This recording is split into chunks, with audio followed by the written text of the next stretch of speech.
हे अर्जुन, पूर्व में व्यतीत हुए और वर्तमान में स्थित तथा आगे होने वाले सब भूतों को मैं जानता हूँ।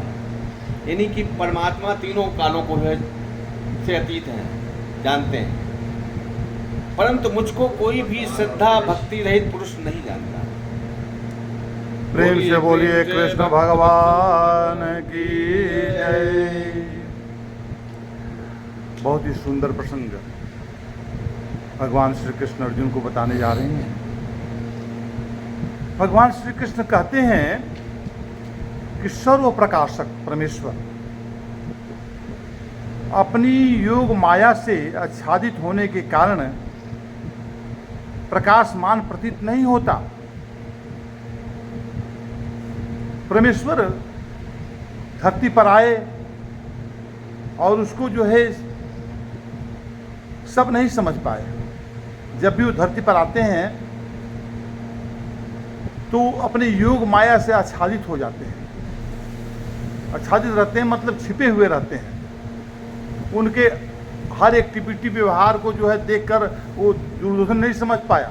जब उसको सुझाव लेने गए, बताने गए कि भाई संधि के लिए, तो नहीं समझ पाया। उसको घेरना चाहा, उसको पकड़ना चाहा, कंस नहीं समझ पाया, जयद्रथ नहीं समझ पाया। उसी तरह से राम को रावण तो समझ रहा था, लेकिन उसके साथ में जितने और भी गण थे वो सब भी समझते, रावण समझते हुए भी असमझ बना हुआ था। लेकिन असमझ बना तो था, और उसी तरह से अन्य भी जितने भी उसके सहयोगी थे वो सब भी असमझ, बाली नहीं समझ पाया। तो ये ना समझी जो है चीज़ जो है परमात्मा को क्यों नहीं समझता है कि योग माया से आच्छादित होने के कारण। आगे बोलते हैं कि मूढ़ जन परमात्मा को जन्म रहित और विकार रहित स्वरूप को नहीं जानते। जन्म रहित और विकार रहित स्वरूप।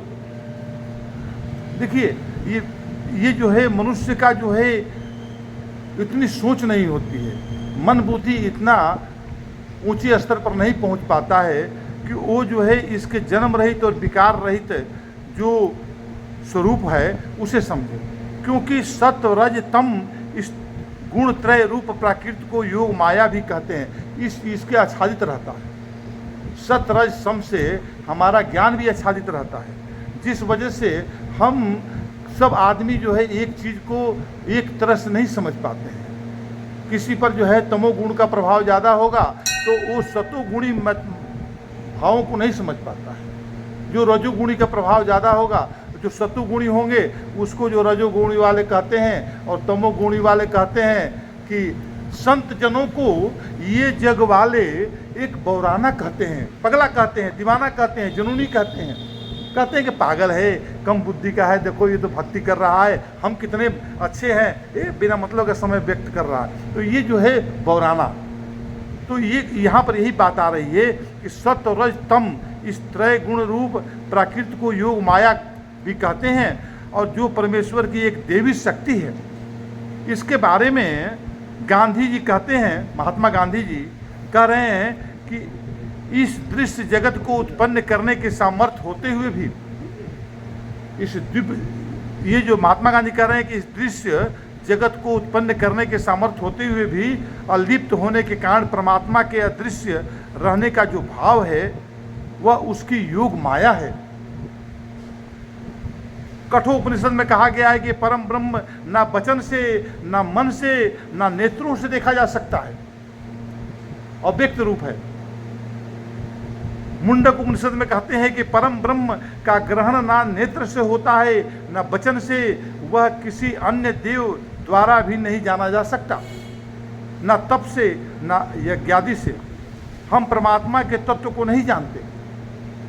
जैसा किसी पिपासु को उपदेश दिया जाए, क्योंकि वह परमात्मा समस्त विदित पदार्थों से भिन्न है। जो हमारे पास जो विदित पदार्थ हैं, जितने भी कुल पदार्थ हैं, सिज्जल पावक गगन समीरा के रूप में, इससे वो अलग है, इसलिए उसको नहीं पहचाना जा सकता। कहते हैं कि अचिंत्य, जिसको चिंतन में नहीं आ सकता, शुद्ध चैतन्य स्वरूप है। परमात्मा निरुपाधि है, जिसको कोई उपाधि नहीं है, तथा माया से परे है। जिस प्रकार मेघ सूर्य को आच्छादित कर लेता है, उसी प्रकार माया मनुष्य के बुद्धि को भी आवृत कर लेती है, आच्छादित कर देती है। और जिस प्रकार मेघ का आभास भी सूर्य के प्रकाश से ही होता है। अब देखिए, मेघ का आभास सूर्य के प्रकाश से होता है। सूर्य को आच्छादित कर दिया, लेकिन यदि मान लो कोई मेघ हो और सूर्य का प्रकाश जब तक से मेघ के ऊपर ना पड़े तब तक से मेघ दिखाई भी नहीं देता है, आकाश में होने के बावजूद भी।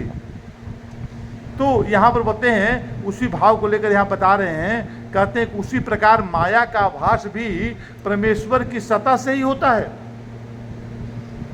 अब मनुष्य ज्ञान और भक्ति में मायापति की माया को जानकर उसके प्रभाव से मुक्त हो सकता है।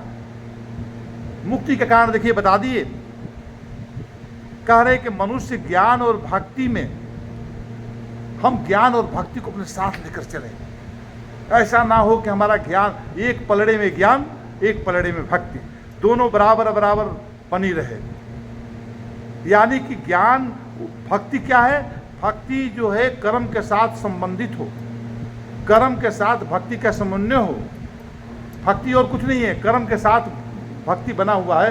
ये दोनों बराबर मात्रा में जब आपके जीवन में होता है तो क्या होता है कि मायापति की माया को जानकर, तभी हम मायापति की माया को जान जाते हैं और उसके प्रभाव से हम मुक्त हो सकते हैं। परमेश्वर त्रिकाल और भूत, वर्तमान और भविष्य के प्राणियों को जानता है। हम केवल वर्तमान को जानते हैं, वर्तमान का क्षण। मैं एक महात्मा से पूछ रहा था, भाई कितना क्षण होता है? वर्तमान का क्षण बताइए, भूत का क्षण बताइए, भविष्य का क्षण बताइए। वर्तमान का क्षण बहुत कम है। हमारे आंखों से एक सेकंड में पता नहीं कितना निकल गया, भूत बन गया, वर्तमान ही भूत बन गया और भविष्य आ गया उस जगह पर। थोड़ा ध्यान दीजिए, जैसे चर्चा बताते हैं कि जैसे कि पिक्चर का रील चलता है, पिक्चर का रील चलता है, तो रील चलता है तो पिक्चर चलायमान दिखाई, चलचित्र बनता है। अस्थिर चित्र चलचित्र में परिणत कब होता है? अस्थिर चित्र जब चलचित्र में परिणत तब होता है जबकि एक सेकंड के अंदर वो एक चित्र 16 से 18 बार जो है 18 पिक्चर में परिणत हो जाए। विज्ञान में सर्च कर लीजिएगा आप सब कि 16 से 18 एक सीन को बनाने के लिए 16 से 18 बार एक सेकंड के अंदर यदि गुजरता है तब एक सेकंड का जो पिक्चर बनता है, चलचित्र बनता है। तो जो एक सेकंड, 16 का एक सेकंड का 16वां भाग ये वर्तमान है।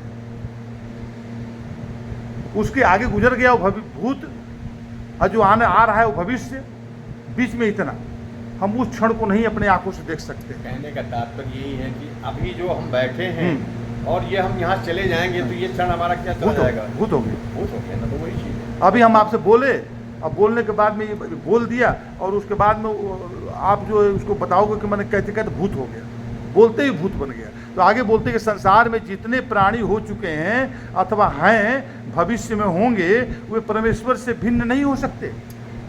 उस सब में परमेश्वर का समावेश है। जितना परमात्मा वर्तमान में है उतना भूत में है, उतना भविष्य में है। लेकिन गुरु हमें परमात्मा के ज्ञान का बोध हमें वर्तमान में ही करता है। भविष्य और भूत में हम परमात्मा के ज्ञान कोई कराना चाहे तो हम नहीं कर पाते हैं, नहीं समझ पाएंगे। बीत गया उसमें नहीं समझ पाएंगे। उससे हम प्रेरणा ले सकते हैं, उससे हम आगे का मार्ग प्रशस्त कर सकते हैं, भविष्य में अपना भविष्य का निर्माण कर सकते हैं। लेकिन वर्तमान में ही हमें ब्रह्म को समझना है। कोई पूछता है कि भगवान कहाँ है, और व्यक्त अवस्था को व्यक्त में प्रकट करने के लिए वर्तमान में ही हमें समझना पड़ेगा, तभी हम व्यक्त में अव्यक्त का दर्शन कर पाते हैं। आगे बोलते हैं कि कोई असीम ससीम असीम को नहीं जान सकता। कोई ससीम, ये ससीम क्या है? ये वो पॉइंट एक है। असीम क्या है? जो अनंत प्रवाह है। तो अनंत प्रवाह को जो समझना है तो ससीम में असीम को नहीं जान सकता। मनुष्य ज्ञान और भक्ति द्वारा चेतना के उच्चतम धरातल पर स्थिर होकर और समस्त सीमाओं को उल्लंघन करके परमात्मा के दिव्य स्वरूप का दर्शन कर सकता है। यहाँ पर भगवान श्री कृष्ण बताते हैं, आगे बता रहे हैं। ब्रह्म की सीमा नहीं है, ऐसा नहीं ये अभी सत्य हम लोग